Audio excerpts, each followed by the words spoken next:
Good morning, all. I hope that you are doing well this morning. You can see I'm coordinating with my Lenten sweater. Matches my Lenten coffee mug. Neither of them are actually for Lent, but I just thought it was cute that they matched. So I am exhausted this morning. I don't know if this is like one of the side effects of we're going to say getting older, not getting old, but I definitely go to bed earlier than I used to. I used to be a night owl, not anymore. And I worked the evening shift here, the evening reference shift, which is only until 8 p.m. It's really not a big deal. But I just still come in at my regular time because of the parking situation here. I can't really come in later because if I did that, I wouldn't get a parking spot. So I'm here for about 12 hours. Yeah, and I know lots of people work 12-hour shifts all the time, but because I'm not used to that, it made me feel tired. And so by the time I got home last night, I was just whipped. And now I'm back this morning. I feel like I never left. Not really fun, and I've got that next Wednesday too, 2 weeks in a row. But it could be worse. So yeah, so I'm feeling a little tired. Trying to hang in there. I had PIO yesterday too, and I have a little bit of sore muscleage going on, but it's gotten better. It's not as bad as it was the first week. Still enjoying that class. So yeah, so that's me, tired, a little sore, with you on this Thursday morning. So a couple housekeeping things so that I don't forget before we get to our main topic of today, which is faith in the workplace. So since I was with you last, I did make it to Adoration with Henry. I know I talked about that last week, so thought I would mention that. The chapel was open, so we made it there on Saturday, which was perfectly lovely. And another thing that happened since I spoke with you last is that my new microphone came. And yeah, okay, so the main housekeeping issue being the podcast that Christina and I are planning. Okay, so we've been talking about this for a long time. I think Father Roderick talked about this recently on one of his podcasts, either The Break or The Walk, about how sometimes you plan for things, but you don't actually do them.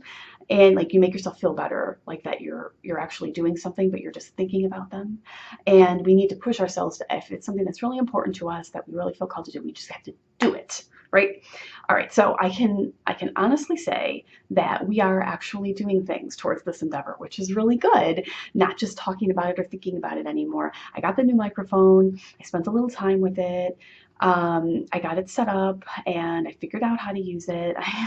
It's a little bit of consternation involved because I was trying to test it with the webcam and I wasn't getting any sound. I wasn't coordinating those two things, but I figured it out. But you know what the problem is? The problem is that I don't know what I'm doing, and so everything just takes longer. So I got the microphone all set up, but you'll notice, well, I don't know, maybe you noticed if you're watching the video, but I'm not using a different microphone this time. I'm not using the new microphone for the tea time recording because I don't believe I can use it with my audio recorder without a mixer. I think that's the piece of the puzzle that would be able, so that I could use everything in tandem, so that I could have the new microphone, still record with the audio recorder. Yeah, I think, and I don't have a mixer, but that's going to be next on my shopping list of technological items to purchase.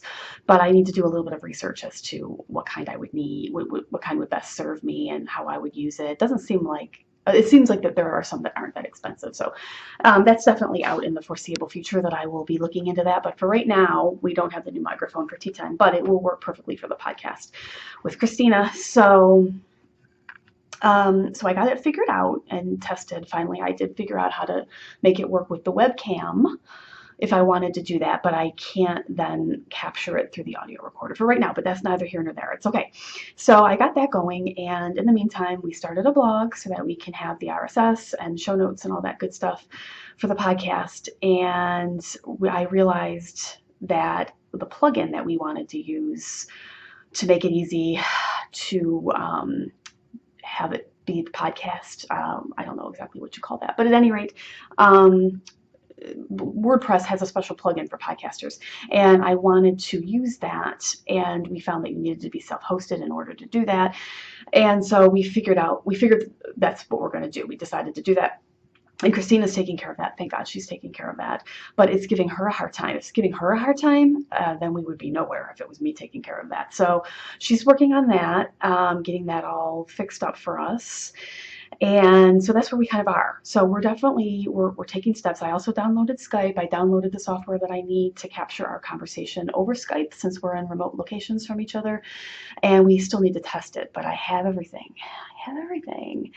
So we need to do our test. We need to get the blog figured out. And then we need to actually record. And I hope that it comes out okay. I know how to edit. Then I need to figure out how to use the plugin and get the RSS going. We'll have to submit it to iTunes, all that stuff. So this is still going to take us more time, but we are actively working on it and we're getting there. We are getting there. So that's the update on that front. So hang in there with us. I hope you're looking forward to it as much as we are. We're definitely excited about it. Okay, so topic of the day. So I received a lovely email message from a blog reader last week, and she asked that I not use her name because for some people it's just more comfortable for them to remain anonymous. So we're going to call her Kay. A lovely email from Kay saying that she has been a reader for some time and enjoys the tea time recordings, and she just had a whole bunch of lovely comments for me. And she asked if I would talk about a subject that has been on her heart lately, which is faith in the workplace. And she said she noticed that I wear, as you can see, I wear religious jewelry. So I wear the Catholic little cluster of medals so that you will often see. Like I got St. Kateri Tekakwitha on here. I have Our Lady Star of the Sea. I have a small cross. I have a miraculous medal. I've got somebody else on there. Might be the Holy Family or St. Therese. So yeah, I add things on there time to time, swap them out, depending on the season. So yeah, she noticed that, and that I had mentioned in a previous post that I have a bulletin board of prayer cards, holy cards in my office. And so she was just curious how that impacted, I guess, my work life. That she struggles with this a little bit because she feels that faith is such a personal thing, and it's not something that she relishes people, I guess, sort of necessarily asking her about or approaching her about in this context when you're at work. And if you have these obvious signs that you're a religious person, like the jewelry or the prayer cards, people would be more apt to ask you about it. And how does that make me feel? How do I handle that? Do I feel that there's a good way, an optimal way of living out your faith without it being something that is uncomfortable for anybody else or uncomfortable for you in this setting? So, okay, so these are my thoughts. I'm really going to be coveting your thoughts, dear listener, because I just have, of course, my own experience to relay, which may be completely different from any of yours. And so depending on the different atmosphere, if you will, in your workplace, it really can vary. So I hope that you'll write in with your suggestions for Kay as well. Okay, so at this point of my life, it's really not something that I think about anymore. I think part of it is age and the fact that I have dealt with this for a long time. I've been working full time for quite a while. And so to be honest, it just doesn't, I don't worry about it because it's the over 40 thing. It's like you get to be, you don't fret about it in the same way as when you're younger. Because I remember very well, Kay, that I did think about this much more when I was a little bit younger. What are people going to think, and what is it, you don't want to be too in your face, and I don't know, I did think about that more. But at this stage, it's like this is just who I am, and so I just do what I want. But I know that that's easier said than done. It's been a lot of years for me to come to this place. I also work in an atmosphere that makes it very easy for me to feel that way, and I don't think that's the case for everybody. I work in a state university, academia, and it's not necessarily a place where there's a lot of overtly religious people. There are some, I know, but you're going to get a whole gamut of people, some that are irreligious, some that are not comfortable with religion at all, some that may be a little religious, but it's not something that they're going to really um, talk about a lot or anything like that. So, so there's this whole spectrum. But the thing is, in a setting like this in academia, people really value academic freedom and the fact that everybody has different opinions and everybody should be able to research and express themselves about their different opinions and interests and viewpoints in any way that they like. So I think even a person that really is strongly non-religious, my experience has been that they are very pro, oh great, you're religious, you should write about that, and you should collect books for the collection that will add to that field, and you should have the freedom to do as you wish. And so I'm very lucky in that way.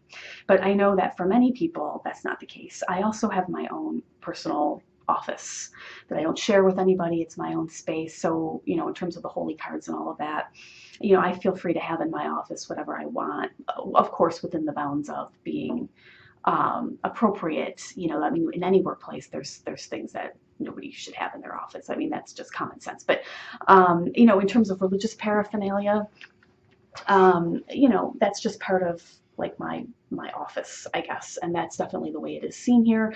And I know that other people work in a more open environment where you have a cubicle, you could be sharing with somebody, and so you don't necessarily feel that you have the same freedom to have up religious imagery. So that makes it tougher. It makes it tougher. So I would love to get some other experiences on this if you would write in. So yeah, in terms of the office space, I do think you need to balance it. It depends on whether or not you have your own office or not. But in terms of like religious jewelry, unless your office place has a regulation or whatever you want to call it against jewelry at all, that could be the case, I suppose, with some professions, or with religious jewelry, if they ask for anybody to not wear it, regardless of your religious affiliation, then of course you would respect that. Um, you need to be mindful, of course, of other people always. I think it is a balance. But whatever way is comfortable to you, if it's not a problem for you to wear something on your person that shows your religious identity, then I think wearing a religious medal or cross would be a way of personally living out your faith without it being in anybody's face. Sometimes people will ask you if they see anything that is an indication to them that you are a religious person, they may ask you about something like, oh, gee, I noticed this, and what do you think about what the Pope said about this, or what do you think about that?